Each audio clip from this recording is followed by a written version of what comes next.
எனக்கு சகாயம் கிடைக்கும் காலம் எது என்று ஏங்கும் ஆத்மாவே, இன்று கர்த்தர் உங்களுக்கு சொல்லுவது சங்கீதம் 32:6.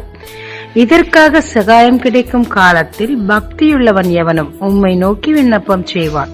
அப்பொழுது மிகுந்த ஜலப்பிரவாகம் வந்தாலும் அது அவனை அணுகாது. இடிந்த மதில்களை கட்ட தேவனை நோக்கி விண்ணப்பம் பண்ணினார் நெகேமியா. ராஜாவின் மூலம் அவனுக்கு தேவையான சகாயம் கிடைக்க கர்த்தர் உதவி செய்தார். ஆனால் அநேக இக்கட்டுகள் வந்த போது அதுவும் அவனை அணுகாதபடி பார்த்து அவன் காரியங்களை கைக்குடி வரச் செய்தார் கர்த்தர். உதவி கிடைக்கவில்லையே என்று அங்கலாய்ப்பதை விட தேவனை நோக்கி விண்ணப்பம் பண்ணுங்கள்.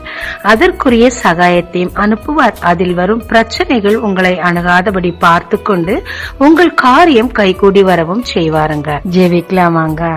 தேவரீர் என்னுடைய காரியம் கைகூடி வர தேவையான உதவிகளை அனுப்பும். பிரச்சனைகள் என்னை அணுகாதபடி பார்த்துக் கொள்ளும்.